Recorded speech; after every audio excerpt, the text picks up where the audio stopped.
Hi everyone, welcome back to the Iamblichus reading group. In this installment, we discuss one of Plato's 4 raptures, specifically prophecy. Associated with the god Apollo, prophecy is a prominent element of many religions. In the Abrahamic religions, prophecy plays a crucial role in defining the religious life, belief system, as well as regulations for behavior and social interactions. Some would even say political arrangements and systems. Iamblichus sees prophetic rapture as one of his primary forms of divine possession. But does he think the Theurgic prophet is born, or are they made through rite ritual and revealed gnosis? Ultimately, we ask the question of whether prophecy can mean anything in modern secular societies. That is, the sciences control the tools to prophecy. The scientific method provides accurate and precise ways to measure empirical and socio-psychological phenomena, and it is science that can predict an accurate and true future. A little bit more mechanical, it seems, or a little bit more chance, or a little bit more relying on little material, goods that you use to make your divinations, as opposed to like inspiration from the gods directly, or not so directly, but inspiration from the gods in a way that sort of works through a person who acts like a prophet. The legend that I was thinking of, the myth that I was thinking of, was that there was a time where Hermes stole Apollo's lute. And he ran away with it, and Apollo, came over and said, "Hey, Hermes, you crooked thief, give me my lute back." And Hermes said, "Well, what are you going to give me for it? You have to give me the gift of prophecy. Then I'll give you your lute back." So he tried to blackmail Apollo. Apollo said, "No, I can't do that. Prophecy is my job and my job alone. But you know what? If you give me my lute back, I can give you a lesser version of prophecy." And so he gave Hermes the gift of divination, and Hermes gave him his lute back in return, even though he only got a lesser version of his gift. And so you have this idea that prophecy is this sort of divine solar Apollonian thing, and divination is this kind of Hermes mercurial juggling trick, in a way, almost, that you can rely on materials to give you hints about what's coming up.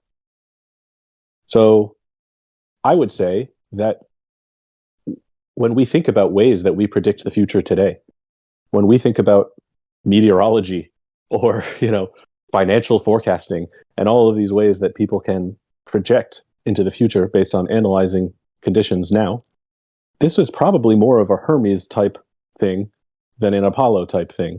It's more thinky, intellectual, looking at patterns and trying to guess on the future based on those things than it is the kind of divine inspiration that the mystery schools probably would have believed about the oracles, and or the Sibyls or anything like that. And so while I would say in my own practice that I've also experienced future prediction type things, it's also been more of this Hermes, pattern recognition, divination type, rather than direct divine inspiration. And so if we make that standard, that extra stringent standard, I would say the modern world has almost no conception of prophecy if you go by the dominant cultural narrative. At least according to the notion of predicting future events and that kind of thing, right? Yes, but in the sense of divine inspiration predicting future events, as opposed to pattern recognition, and as opposed to sort of guessing future events based on recognizing patterns.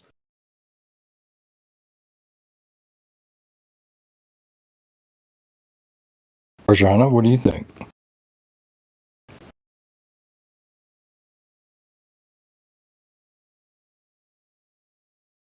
You're on mute, Farshana? Yeah, I mean, I think that prediction, there are people who do say that they can predict the future And they do believe that they are somehow inspired. You have Christian prophets, for example. They believe that they have the gift of prophecy from God, and they can predict future events. At least the most recent ones have been proven wrong. They said this event would happen, that event would happen, and it didn't. So I guess that disproves the idea that they are inspired by the God, at least for one reason or another. Perhaps they're not virtuous enough to know when they're inspired by God or not. But I think the notion is still at play in modern society, at least among certain of the religious denominations. For Christianity, for Judaism, I believe, I can speak a little bit more confidently of Islam or Buddhism, although I've heard that they also have prophets who believe that they're prophets and that they have come and that they can predict future events. But like I say, the Christian ones that have come and gone have been proven false, and that doesn't bode well for religion in general, for Christianity for sure. Rajana, did you want to add something? Oh yeah, sorry. No, I was gonna say like from my understanding, it's like receiving the insight, and the insight is like a flash that's kind of thrown into the person. It almost feels that way, and that a knowledge that's given and acquired internally. So it's like an internal insight. And I think to be able to recognize things or the truth behind the scenes, or the way that things are working, it does require having that insight. And it is different from kind of recognizing like statistically or knowledge that's externally acquired. There is a difference. And I think that sometimes it's just based on having a gift. Like, I know some people that are just naturally gifted like that. And that's why I kind of think, is it to do with prophecy as such, or is it to do with your level of spirituality, or is it to do with, purification? Because I mean, there is of course a degree of that, and the more that's done is probably the more insights or communication that would be received in that's internally acquired. For sure, I don't think that it's something that's just given without that type of work or without being on that path. But it does tend to have a different quality to it, because having true knowledge is very different from information. And it's almost as if this type of knowledge comes through the person, whereas information is something that can be read from a book. It's not really something that you know. But when you do receive knowledge that's internally acquired, it tends to be a type of knowing. And that's what how I've recognized it. And as I say, I think that some people do have a gift, but I do think that those type of people have something about them, like there is a quality about them. I don't think it's just given to anybody. Do you know what I mean? Because I recognize that they do tend to have a quality, and that quality tends to be based on the foundation of faith, or the foundation of goodness, or the foundation of truth, or the foundation of kindness. There is a foundation that has to be there. So I've had this Like, experience, and yeah, I'm sorry, continue. yeah, no, and it's like, when we kind of talk about prophecy, it's almost as if it takes us ordinary human beings out of that equation, that divine prophecy. And I that hasn't been my experience. My experience has been that some people are gifted with it, and we all have it, to be perfectly honest. We're constantly receiving this internal communication when something occurs to us, especially about the future or some truth. But it's almost as if it does tend to have a backdrop of a certain quality, and I think that's what can normalize it for us normal folks. I feel like, instead of taking us out of this equation and making it sound like it's divinity and prophecy, I think that it's explaining it in this way and saying it in this way really just puts us ordinary people into that category too. But I do think that work needs to be done. And I do think that there needs to be a foundation. I do think that you need to be on the path or actually just care. I do think that certain things have to be there. Interesting. I think that, in my experience, I'm going to say two things that I believe I have experienced in my life that relate to prophecy per se, at least relate to foretelling the future. I don't think that what you say, Farjan, and correct me if I'm wrong, rules out what Matt says either, in the sense that there could be methodologies which you can put in place or that you can use to predict, future events. And, he mentioned a few like economics and meteorology and so on. And I think that Iamblichus does also talk about that when he talks about horoscopes. He does seem to give some credence to horoscopes, although he does also seem very skeptical. But also, he does seem to make the distinction that you make, which is that there is this personalized experience that people have and can have, and that they can somehow nurture through theurgical practice in one way or the other, and be able to gain insight into the future. Yes, and I also don't think that the two should be separated. That knowledge which is externally acquired and internally received, it's almost as if it's a confirmation either way.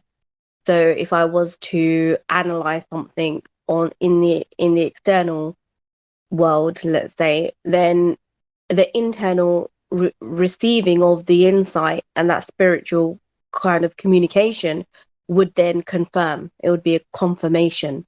And the same if it was the other way around. If I received it internally and I had that knowing, and then I was to observe it in the external world through, this science or that knowledge, then it would confirm it. So I think that they both complement each other. And I think what's happened today is that they've been separated again. Like if you're going to study economics, you're going to just study that. But what has to happen is that then there has to be a whole where the rest of it has to be internally received. And that's how you get the full picture of that particular, whether it's a future event or whether it's a topic or a subject or a knowledge or an area. I feel like they are both complements of each other. And it's really interesting because this particular subject does come up again in that surah, the chapter of the cave. And this part of the story is when Moses meets the Verdant One, which is known as the Green Man, or I would say he was an enlightened man. When he meets him at the place where the two oceans meet. And what that means is that the two oceans is one ocean is the ocean of knowledge that is externally acquired, and the ocean of knowledge that is internally received, and they both come together to make a harmonious whole. And I think that, I mean, it is a little bit of a tangent, but I just like to put things into perspective for ordinary people, because it has to have meaning for me. And that's why I feel premonitions and predictions and knowledge and understanding has that quality to it. So although there may be practices and theurgic rituals and things like that, I kind of find there's certain things that separates me from it. Like, it's not a natural thing. When I think that, being human, these certain things are our natural abilities. And one of them is knowing the truth. Mm-hmm. And the truth is always received internally and is confirmed by the external. Or you learn. Yeah. Do you know what I mean? Yeah. I mean, I think in general, we just as individual and as human can predict certain things in our life, right? We at least have foreknowledge, right? The whole but how does notion of that happen? Prometheus, myth of Prometheus, Yeah. right? Mm-hmm. And the reason that Prometheus was condemned was because he gave human beings too much knowledge, too much foreknowledge. Mm-hmm. And so we have that capability, but I think that, and I think you're saying this in some way, but there's still the notion that there are objective events which can be predicted, don't include me at all, but would include humanity perhaps at a higher level. And that these events, human beings as well as events, right? These events will happen at this time, and that's a prediction. And that's going to happen. Economics, says, well, the price of gold is going to come up, it's going to go down, depending upon these factors. But I guess where I'm coming from is, how do we know that?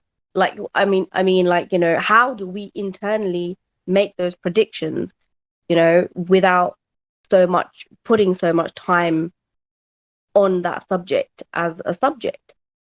I think that it's a natural ability that we have. And I think that these theurgic practices, yes, it nurtures that, strengthens it, gives us a direct, better communication to it and from it. But I don't think it's alien. Like, a lot of these things, the way that they're explained and kind of conveyed, it makes it almost as if it's alien. But I think it is a natural human ability. If you think of the prototypical picture that Iamblichus draws of the oracle at Delphi and the oracle at these other holy places in Greece, they're possessed, right? These people are possessed. It carries on this theme of possession that he's been talking about from the beginning of chapter 3 and the various versions of possession that he discusses. They're possessed, they're out of their minds, they're unconscious of themselves. You could slice them with a knife and they wouldn't know that they've been hurt or injured. It's that kind of thing which he sees as, and he does have a hierarchy. I mean, it's very subtle. You don't get it a lot because he's talking about the extremes, right? He's talking about the highest levels of these things. But there are varying degrees of prophecy, let's say. And perhaps what we're discussing and you're discussing is one of those levels, which could be on the way to these higher levels that he discusses of being possessed by the god. Yeah, but do you not think that there may be a moment, let's just say, even if it's a split second, where we get possessed by that god, and that is the reason that we are then able to foresee that thing? I feel like that happens too. Let me give you my example. My example was back in the 1920s when I used to write plays. I wrote a play about a character who, amongst other things, moved from a very rural area went to New York City and became extremely profitable, became extremely successful. In a lot of ways, my present life actually looks like that. Because of me predicting my future self, if you were to see what types of experiences and life experiences that I've gone through, you might say, well, that's impossible almost. Because there's no way that what I've experienced and lived through could in any way be the prelude to, my present situation in life. Just because I've been, I've actually been homeless for months at a time and that kind of thing. But at 20 years old, where I was just, I'd just been kicked out of college and was looking at having a child on the way, whether I could actually predict something like where I'm at now, I don't know. That to me, it seems, and was I worthy? Was I possessed by the God? I don't know. And I will say, go ahead. Well, I'm just thinking. I mean, I do believe in the muses, so maybe that's where it came from. I think that's a great example. I mean, I think that's a great example because I was going to say, I think that's a great example because it's very dreamlike in a way. It didn't come out when that story came out of you. It came out as, here's a story that I'm inspired to write, and I don't know necessarily where it's coming from. Here's the story, and then it happened to resonate with your life, which happened after that. But the story that came out in a dreamlike, non-contemplated, not sort of consciously planned way, and I think that's often the quality that these kinds of inspired moments have. I don't know if, earlier you made an offhanded reference to like, oh, do you really think that people can say such and such is going to happen at such and such a time? To me, that's not really a quality of what most, like what people call prophecy seems to be. If you were to read the books of the prophets in the Bible, or if you were to look at the prophecies that are recorded, the types of things that the oracles used to say, or that like Nostradamus even used to say, you know what I mean? If you just look at the things throughout history that people call prophecy, they're generally much more dreamlike, much more like I wrote this story and it happened to me, rather than, oh, listen, guys, I have a secret. This is going to happen at this time, and we all have to get ready. Like, it seems as though that sense of really definiteness in space and time is suspended, and you're in this dreamlike, inspired space, and if we were thinking in terms of like a Neoplatonic way of thinking, it would make sense, because if you are receiving a download from the divine realms, well, they're not going to be subject to time and space like we are. They're not going to be communicating, oh, it's going to happen at Thursday night at 3:54 p.m. or something. I guess that's not the night. They're not going to have it Thursday night at 7:54 p.m. Because that inspiration is coming from beyond something that's bound to space and time like that. That's really interesting, and I want to. Sorry, let me just finish this thought, Farjana. Yeah, sorry. No, I was just going to say I agree. Yeah. Mm-hmm. Well, you have something, and I think this is going to be the second aspect of this discussion, which is about the prophets, and then what we consider to be prophecy, right? I mean, I don't know if you know the parapsychologist Dean Radin. He does a lot of work with parapsychology and that kind of and those type of phenomena. Yeah, and he has several. Yeah, he has several stories about. There's this one story about this guy, and I forget his name, but I'm just saying, who predicted that on this day in San Francisco, that these events were going to start to happen. And sure enough, on that day that he predicted, those things happen. Now, for Dean Radin, that's important as a way of prophecy because it's like science, right? It's literally giving a day, time, and the events that will occur. There are, but what we're discussing, and I agree with everything that you and Farjan have been saying, is that there's a personal aspect to this, which goes beyond that type of, if you will, parapsychological phenomena of prophecy. Hey guys, I'm gonna jump in on this one. Sorry, I was late. Did we start at 5 today? About 5:15. Okay, all right. Well, sorry I was late. Anyways, Hi. Hello.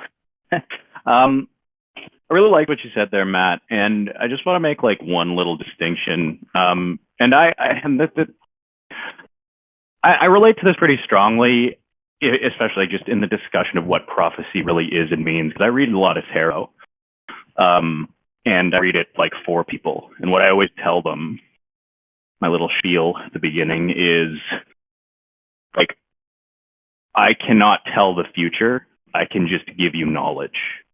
And I think that that's kind of like the understanding of prophecy that I've come to. It's like not really about, at least for me, and I can't really speak to like Buddy who said on this day in San Francisco this thing's going to happen, because, well, that's frankly just never happened to me.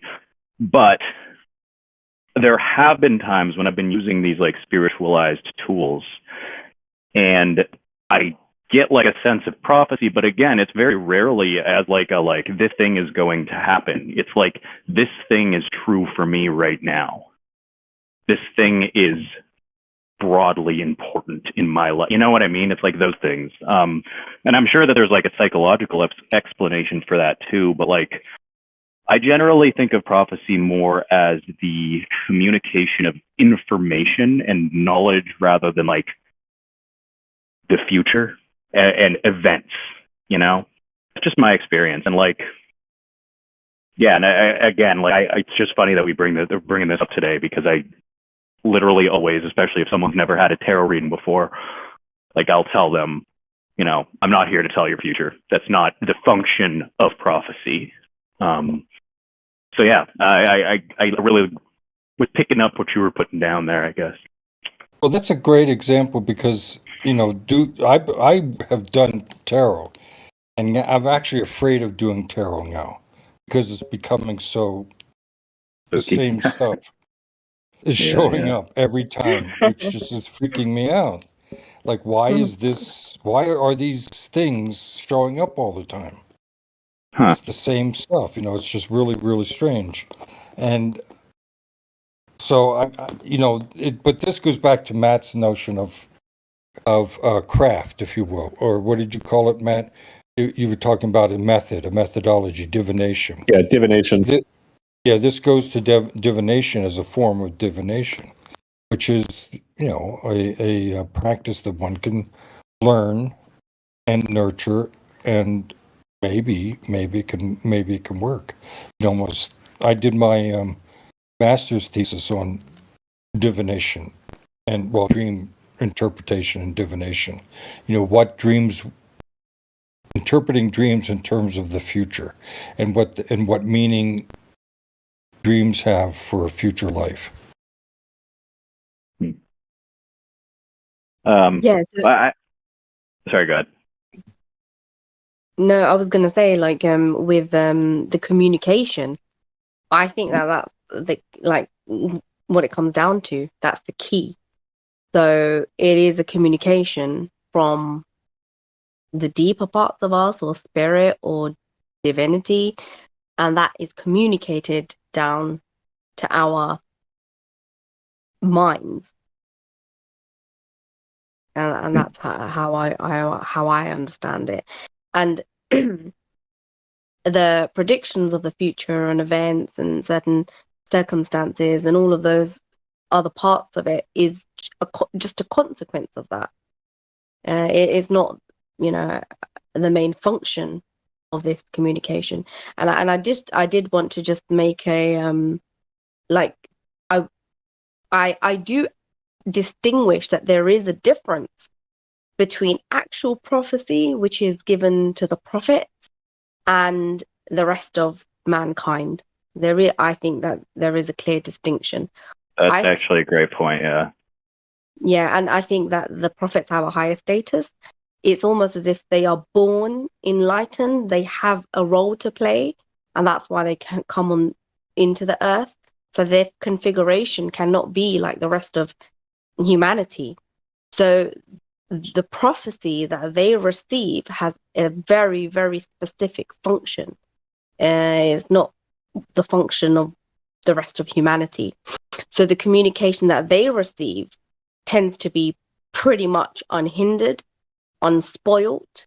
There is no contamination, and it is more direct, and it's almost as if there is no filtration that's needed. So I don't think we receive prophecy, not in the way that I understand it, unless there's two ways of saying prophecy. I think we receive a type of it, but it isn't the same as what the prophets receive. Yeah, that was going to be the second part of the discussion, which has to do with broadening out the notion of prophecy, for example. And you bring up the Prophet Muhammad. You know, people also think of the Prophet Jesus in Islam. In Christianity and Judaism, Jesus is considered kind of a prophet. But also the Jewish prophets and what they conveyed to humanity and to human beings. So there is another aspect, I think, to prophecy, which I also believe that Iamblichus discusses, and that gets to how the sayings of the God or of the gods or God have to do with me, and they strike at the core of my being and give me some type of prototype or some type of blueprint for the future, if you will. Mm-hmm. Sorry, Ryan. I think I have a question for you, actually, Ferdana. Because this idea of prophet as a proper noun, capital P. Just in your interpretation, are prophets always born, or can prophets be made?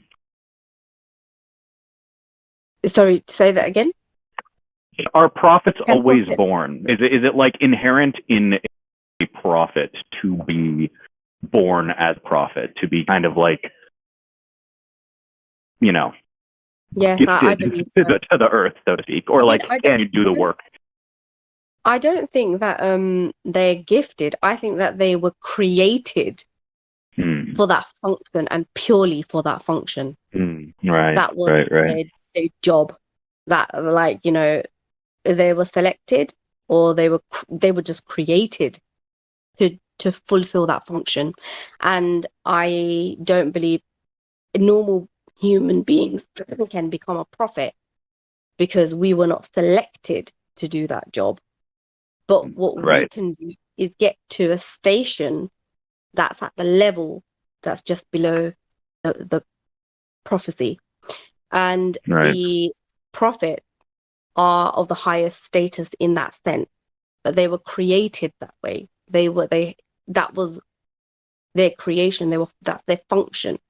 So in Islam, the prophets are known as the highest rank, which is prophecy. And just below that is known as the Siddiq, which is the rank below that. And a human being can go through all of the ranks on all of the levels, but the highest one for an average human being is the Siddiq, which is one lower than a prophet. And that is the hierarchy that I know to be true, that I understand. And I see it that way. I don't think prophets are gifted. I think prophets are made to be prophets. That's it. That's my understanding of it. Now, of course, people don't believe in prophets. They think, they say Jesus was the Son of God. That's not my understanding of it. My understanding is that they are human beings, but they are a different type of human being. Like I would say that, there are angels, and then there are different types of angels. Why? Right. Yeah. I guess if there's a divine hierarchy, why would that not extend to humanity? I Yeah, suppose. yeah. That's how I understand it. And then, you know, why is there a difference in a hierarchy of angels, or let's just say different types? Because they have a different function. The angels that are in control of the clouds are not the same as the angels that are in control of the cycles of the universe.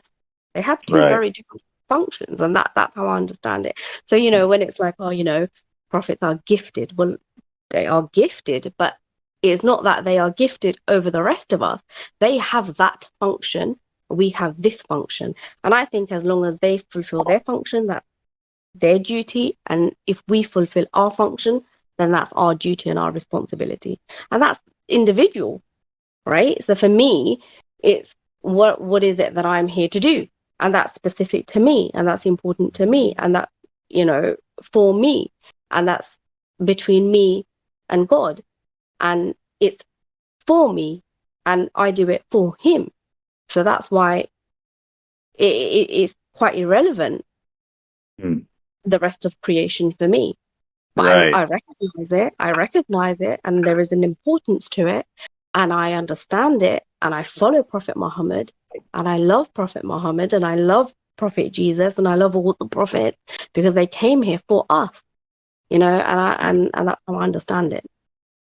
Thank you for that. No, that's great. Now, another question, not just for you, Farzana, for everyone.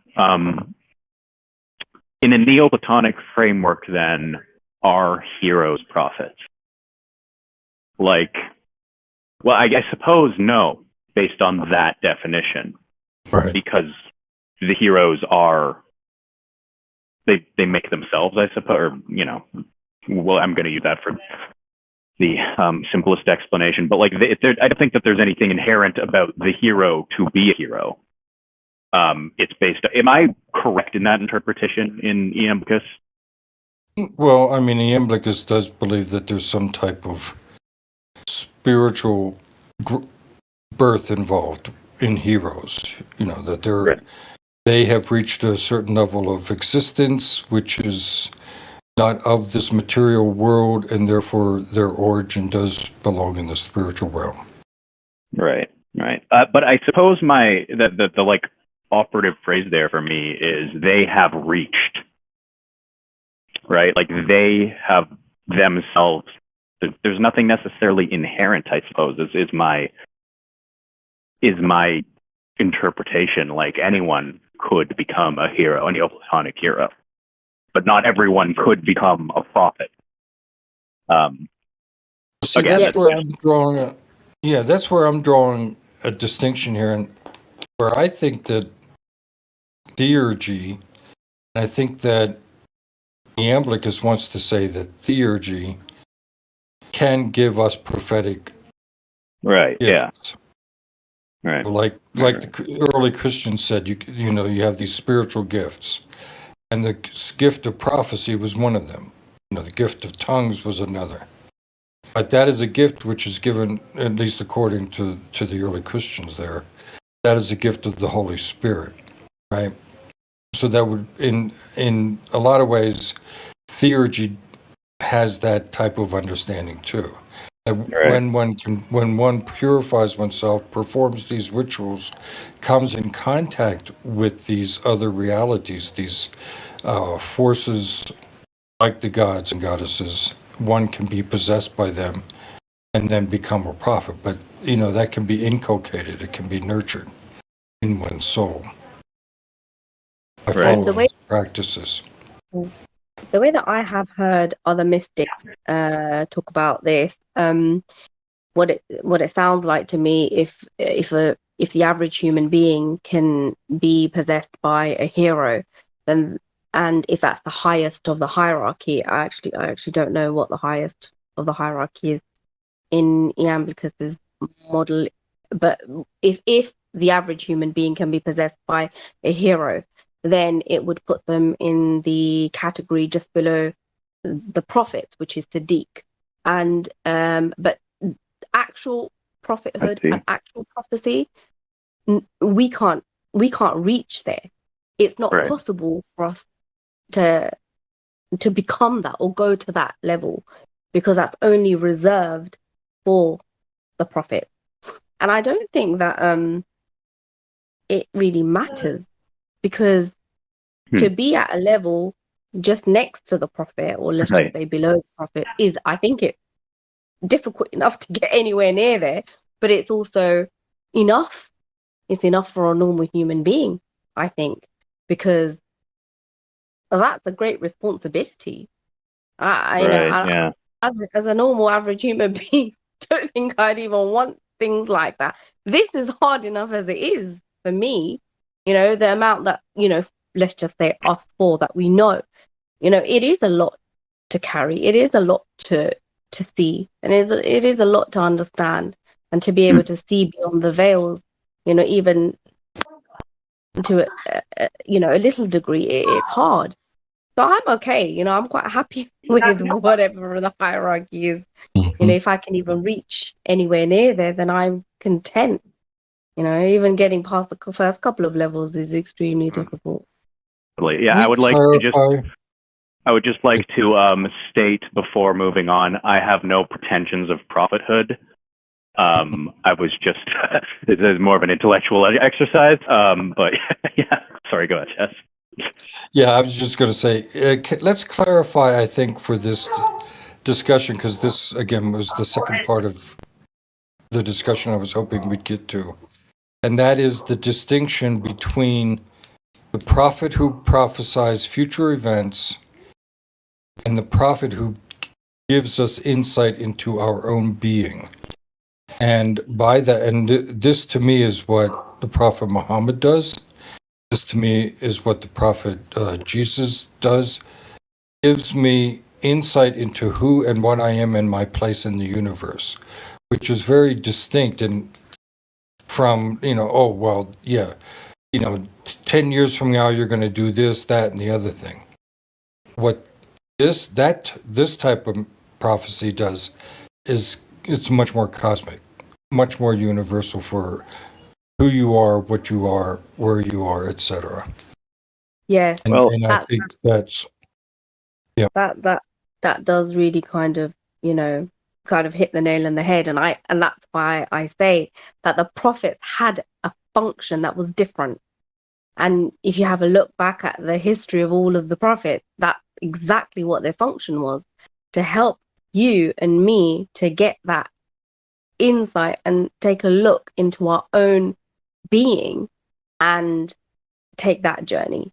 Like, they were the ones that taught us that. They were the ones that gave us these rituals or theurgic practices, or if you go back, it would probably stem from one of the prophets out of all of them that came. It almost strikes me as like one being like the attempted vision of the future seems to me to be more goetic, whereas the more universalized version of prophecy feels more theurgic. And that's just based on like gut feeling to me. I'm sure there are instances in which the other can be, or the other is, or vice versa, you know what I mean? But that's just kind of the way that like upon like a brief overview and like thinking about it a little bit, that's kind of the conclusion I come to. And I think it's not just you. I mean, in the Ars Goetia, there are demons that can tell you the future. So what is right? Who cares? Who cares? How divine do you really have to be? Right.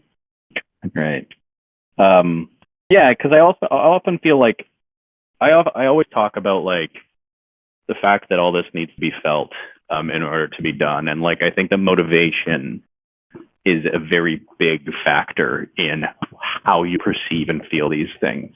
Like, why are you attempting to contact the divine? And like, yeah, if you're doing that to know next week's lottery numbers, it is just a different thing than if you're doing it to know, your place in the universal cosmic order, I think. And it will provide you with different stimuli and inputs based on your motivations, I believe. Mhm. Yeah, I see that. I mean, I think that, the motivation for me is because what I keep coming back to is what you seek is seeking you. Right. Right. And that's really, really quite beautiful for me because the one that I seeks me. It really is my motivation. Yeah, I really like that. It just makes things feel okay. It's like, no, everything's gonna be good. This is what's meant to happen, I guess. Yeah, it's beautiful. Yeah.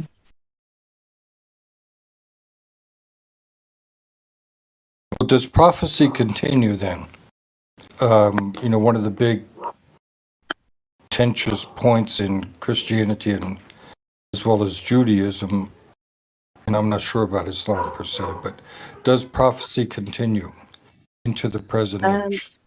I mean, The Catholic Church believes that it has the power to prophesy, but individuals do not. Of course, if you go to your main basic evangelical Christian, they will definitely tell you that prophecy is alive and well. But, canonically, I believe that, the age of prophecy was declared at an end in Judaism at the Council of Yamnia. And then the age of prophecy was, even though the Catholic Church kind of goes back and forth, but I believe that there's also a council that mentioned that prophecy, at least at the level of the major prophets, is at an end. Does it continue, though? That kind of prophecy, which is, what we've been talking about. Well, according to Islam, Prophet Muhammad was the last of the major prophets. But he did say that there's parts of prophecy that remains in the world.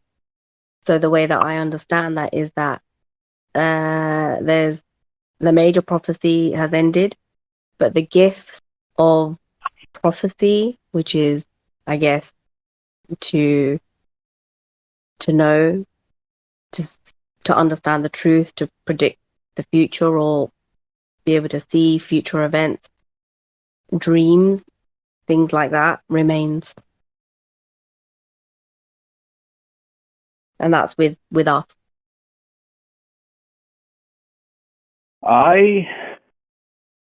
It's interesting because I was like, this was the first kind of thing I started to think about when I jumped into the conversation, is like, is this still happening? And I suppose it depends on what truths you privilege as prophetic. Because, and you guys might roll your eyes with this, which is an acceptable thing to do. I will take that criticism in stride. But I look at a lot of historical figures, especially sort of like those who drive history in a more, I don't want to use the word progressive because that has like a connotations, but in a more open and equitable direction, which I think oftentimes like matches with a lot of spiritualized knowledge that I have seen. The fact that we are all God, that God exists in all of us. And oftentimes these people like do what they are meant to do in the world and then are gone. And does this mean that they're like prophets as such? I don't know, maybe not, but like, I think that there's something there. And the figure that I'm honestly thinking of is Lincoln. He died like 2 weeks after the thing he was supposed to do was done. And I have a very hard time with my worldview accepting that like he was not meant to play that role. So if that is true, is Lincoln a prophet? Maybe. I like, not based on sort of the Judeo-Christian like Abrahamic understanding of prophecy, but I don't know. I see some there. I'd love to hear your guys' thoughts on it. I mean, I would just say, I like to say how I see it is that the likeness remains. The major prophets are gone, but the likeness remains. So anything that we do that has the likeness of God or love or truth or harmony, it's a reflection of that. Right. So Right. It's interesting. Is that different from the great prophet? Maybe, but is it different in its essence? Maybe not. Right. Yeah. Like form and function. Right. Yeah. If you look at it, I think looking at the way that Muslims look at Prophet Muhammad is interesting, and at least one interpretation that I've read. He has a mystical message which we can all learn, read, understand, apply to ourselves. But he also has a very practical prophecy, which is included in the actions and activities and the rules and the laws that were set up in that day and age. So he was a lawgiver, and he was a mystical prophet at the same time. Jews look at, I believe, Moses in the same way. That he brought it both a mystical as well as a practical. Jesus was the Messiah, but he didn't. At least this is one criticism I've read about from an Islamic perspective, is that he did not have the practical aspect. That his mystical message is very powerful and effective, but he was not a lawgiver or a bringer of the law. Yeah, but maybe in that respect, maybe Lincoln could be seen from the practical aspect of prophecy. I don't know. Right. Just to finish off on that, is that Jesus didn't complete his mission. That's why the Christians and the Muslims believe he's coming back to complete that, and he's coming back to complete the rest of the law, and that the times are coming. And when I was younger, that was a belief, but now I'm older, I know that to be true.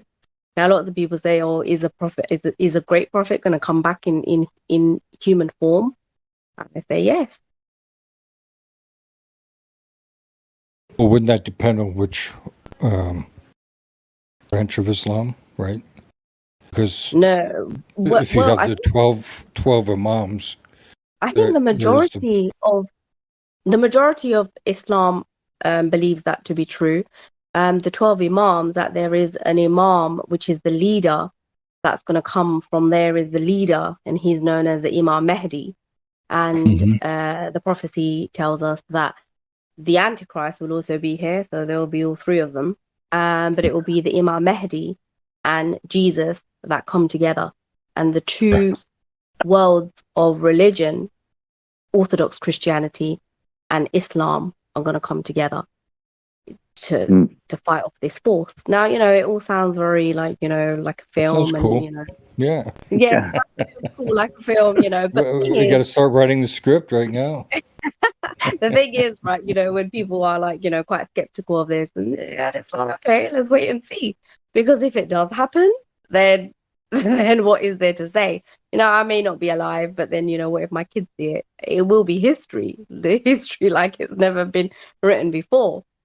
But it rings true to me, like in my being, it rings true to me, because a lot of things that I learned and I believed when I was young, they were beliefs, and then when they became a knowing, then it became my knowing. So it doesn't really matter if other people believe that or not, but because he never completed his mission, because as you said, he only did the first part, so he's coming back to do the rest.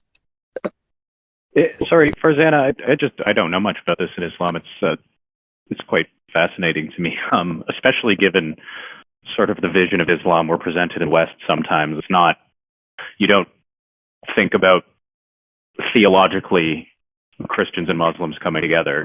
That's actually quite beautiful. I'd really love to hear that. But in the second coming, is it Jesus? Is it Yeah. the Jesus that walked on the earth already? That's right. You know, and it's really, really, really difficult to kind of comprehend that, because, you know, lots of people don't even believe in Jesus, you know, let alone the actual Jesus coming back. Right. But I say yes. And then Right, it's like, right. well, that can't be. And it's like, well, let's wait and see. I guess there's only one way to find out. I That's think right.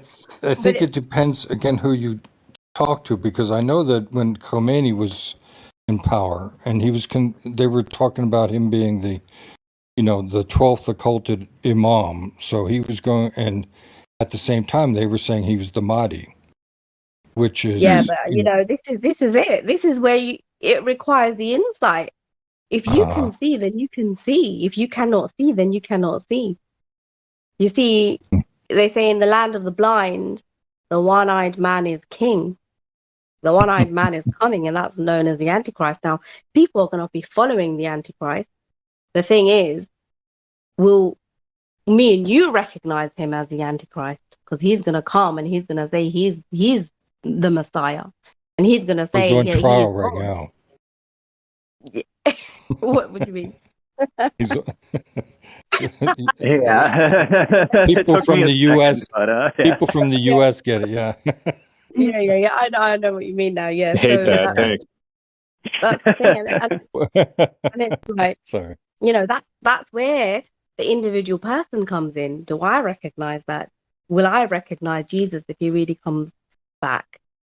Mm-hmm. And I think that's the journey that we will take individually as well, to be able to recognize these things. Matt, Well, we've if we- come a long way from. I'm sorry, I was just going to call on you. Come a long way from divination and the distinction between that and prophecy. Do you want to wrap it up? Well, I was just going to say, if we're going to turn the second coming into a script, be careful, because, Chaz, when you write a script, it tends to come true. Let's rewrite it now. Hey. Yeah. Oh, jeez.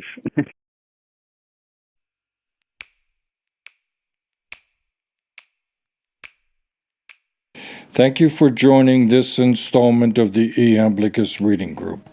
Prophecy is a fascinating subject, and I don't know about you, but I am going to research it more. I am especially interested in seeing whether theurgic ritual has the power to give one the prophetic gift. So that's it for this time. Be sure to join Farjana, Matt, Ryan, and me, Chaz, next time as we take up the topic of rituals and practice, or the telestic rapture, as Plato termed it.